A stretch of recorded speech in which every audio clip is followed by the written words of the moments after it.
Supreme court को भी मोदी जी नहीं मानते। ये तानाशाही गुंडागर्दी है, चौथ वसूली है। मोदी जी से कोई भी प्रश्न करता है, मोदी जी सहन नहीं करेंगे। यदि सुप्रीम कोर्ट ना हो तो इस देश में न्याय कौन करेगा? आज 2024 का इलेक्शन बहुत भारी पड़ेगा नेताजी को, मोदी जी को बहुत भारी पड़ेगा। क्यों नहीं करते? कहते हैं कि किसानों को दिल्ली में नहीं आने देंगे, दिल्ली में आने से रोकेंगे। अब की बार किसानों ने भी ठान लिया कि तुम्हें भी दिल्ली नहीं जाने देंगे इस इलेक्शन के बाद, याद रखना। अगर और दूसरी बात यह है कि सारे विपक्षी दलों को यदि ये जेल में भेज देंगे तो ये लोकतंत्र में निष्कलंक निष्पक्ष चुनाव होने की संभावना है क्या? रही बात बीजेपी की, जो जुमला पार्टी है, मोदी जी ने 10 साल के शासनकाल में जितने भी जनता से वादे किए हैं, एक भी वादा पूरा नहीं किया। 30 साल से विदिशा में बीजेपी का काल चल रहा, शासनकाल। लेकिन आप विदिशा की इतनी दुर्दशा खराब है, सड़कों की, पानी की, रोजगार की, करप्ट महंगाई, भ्रष्टाचार की, इसको कोई सुनने वाला नहीं है। रही बात बीजेपी की, जो जुमला पार्टी है, मोदी जी ने 10 साल के शासनकाल में जितने भी जनता से वादे किए हैं, एक भी वादा पूरा नहीं किया। कभी प्रेस पे सामने बैठे नहीं है, कभी मीडिया के सामने सवाल जवाब नहीं किए। मोदी जी से कोई भी प्रश्न करता है, मोदी जी सहन नहीं करेंगे। मोदी जी से कोई भी प्रश्न करेगा, मोदी जी उसको उखाड़ के फेंक देते हैं, उसका करियर ख़राब कर देते हैं। मोदी जी की जो जी हजूरी करेगा वो उनकी पार्टी में बना रहेगा और उनसे कोई सवाल नहीं कर सकता। वो देश के सबसे बड़े तानाशाह हैं। अच्छा, तो इस बार के चुनाव में ऐसा लगता है कुछ उलटफेर होने वाला है? बिल्कुल उलटफेर होगा। भारत की जो भी करेंसी की व्यवस्था है पूरी जनता देख रही है। 80 करोड़ जनता को 5 किलो राशन पर छोड़ दिया इन लोगों ने। बेरोजगारी, महंगाई, भ्रष्टाचार की खूब बड़े बड़े वादे करते हैं कि भ्रष्टाचार मिटाऊंगा मैं। सारे भ्रष्टाचारी तो इन्हीं के पास हैं। पूरी देश की जनता देख रही है, देश की जनता देख रही है। अच्छा, ये विदिशा लोकसभा क्षेत्र से देश के बीजेपी के सबसे बड़े नेताओं में से एक पूर्व मुख्यमंत्री शिवराज सिंह चौहान चुनाव लड़ रहे हैं। क्या माहौल लगता है, जीत है कि हार है? प्रदेश स्तर पर शिवराज जी का बहुत अच्छा काम है, लेकिन जिस हिसाब से मोदी जी ने शिवराज सिंह के पर काटे हैं और उनकी सीएम की कुर्सी छुड़ाई है, जिससे देश की जनता निश्चित रूप से खुश नहीं है। देश को, हमारे प्रदेश को शिवराज सिंह ही चाहिए। सारे नेता बुरे नहीं हैं, बीजेपी में अच्छे नेता भी हैं। कुछ अच्छे नेताओं की जनता को हमेशा ज़रूरत रही है, लेकिन मोदी जी को पता नहीं क्यों शिवराज सिंह आंखों में खटके उनसे एक नई पर्ची निकाल के मोहन भागवत का नाम निकाल दिया और जनता पूरी मोहन यादव जी का, और प्रदेश की जनता ऐसे देखती रह गई। ये हक्के बक्के हो गए। सारे वोट तो शिवराज सिंह के नाम से गए थे, जनता ने दिए थे। बीजेपी में अच्छे नेता शिवराज सिंह नंबर 1 टॉप है। जनता को हमेशा पाला पोसा जब से सत्ता पर वो की है। लेकिन मोदी जी जो भी अगर उनके कद के बराबर भी पहुंचना चाहता है, तमाम नाम है, तमाम फहरिस्त है। नितिन गडकरी, योगी जी, वसुंधरा राजे, जितने भी नाम, तमाम दर्जनों नाम है। राजनाथ सिंह, ये जितने भी उनके करीब भी पहुंचते हैं उनको सीधे सोफा सेट पर बिठलवा देते हैं। उनकी पूरी राजनीति छुड़ा देते हैं, सोफा सेट पर बिठलवा देते हैं। आराम करिए आप।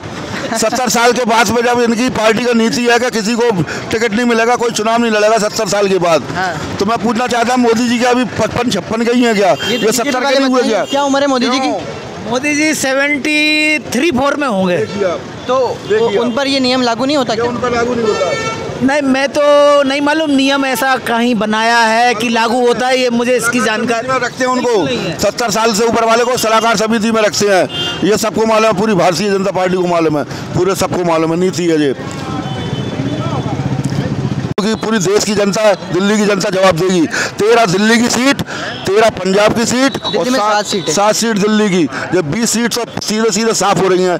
रही बिहार की, बंगाल की, हरियाणा की, महाराष्ट्र में उद्धव ठाकरे, इन सारे राष्ट्रों में पहले ये अलायंस कर करके सीटें हड़पते थे। अब कोई अलायंस नहीं है इनका, अब इनको कोई लिफ्ट नहीं है। अकाली दल को लपेटा, उद्धव ठाकरे को लपेटा, नीतीश को लपेटा, तब ये जाके सरकार बना पाते थे। आज 2024 का इलेक्शन बहुत भारी पड़ेगा नेताजी को, मोदी जी को बहुत भारी पड़ेगा, क्योंकि 10 साल में इन्होंने कुछ भी, एक भी ना वादे पूरा करे और न देश की जनता के लिए कुछ भी किया। इतनी विदेशी यात्राएं करी हैं, एक दिन में 3-3 यात्रा करी हैं, रिकॉर्ड तोड़ यात्रा करी हैं। इतने महंगे महंगे सूट पहने हैं। कहती है वो तो देश को जगत गुरु, विश्व गुरु बनाने के लिए दुनिया भर में जाना पड़ता है। 10 साल में कम से कम 20 तरह की बातें हुई हैं।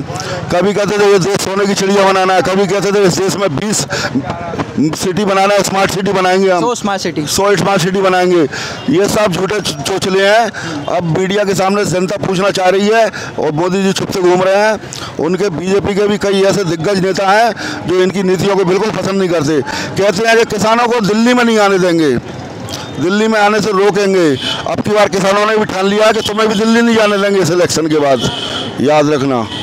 आज जिस तरह से मोदी जी का भ्रष्टाचार मिटाऊंगा मैं, सारे भ्रष्टाचारियों के विरुद्ध कार्रवाई करूंगा मैं। लेकिन जो 2-3 दिन पहले सीडी ईडी वगैरह इनकम टैक्स वगैरह सब रेट डलती है और इनको फाइलों को पेंडिंग रखा जाता है। ये नहीं कि तत्काल कार्रवाई होनी चाहिए उन पेंडिंगों को, तो फाइलों को पेंडिंग रख के फिर डील होती है उसके बाद, और डील होने के बाद फिर चंदा लिया जाता है धमका के, और चंदा लेने के बाद फिर फाइल को फाड़ दिया जाता है, फाइल की कार्रवाइयों को खत्म कर दिया जाता है। ये तानाशाही गुंडागर्दी है, ये चौथ वसूली है जी। अगर और दूसरी बात यह है कि सारे विपक्षी दलों को यदि ये जेल में भेज देंगे तो ये लोकतंत्र में निष्कलंक निष्पक्ष चुनाव होने की संभावना है क्या? आज चंडीगढ़ में पूरे दुनिया ने देखा वो किस तरह से निर्वाचन आयोग सरेआम सीसीटीवी कैमरे के सामने वोटों को खराब कर रहा था। यदि सुप्रीम कोर्ट ना हो तो इस देश में न्याय कौन करेगा? ये तो बेईमानी बहुत सारी आए हैं, और सुप्रीम कोर्ट को भी मोदी जी नहीं मानते। सुप्रीम कोर्ट के भी कई फैसले लोकसभा में इन्होंने बिल पारित ला के उनको वापस करें उन बिलों को। जब उन्होंने कहा था मुख्य निर्वाचन आयोग का नियुक्ति एक सुप्रीम कोर्ट का सदस्य भी रहेगा, मोदी जी को मंजूर क्यों नहीं है ये बात? मोदी जी क्यों नहीं मानते ये बात? यदि निष्पक्ष अधिकारी की नियुक्ति हो, निष्पक्ष चुनाव हो, तो मोदी ने उस फैसले को उलट दिया।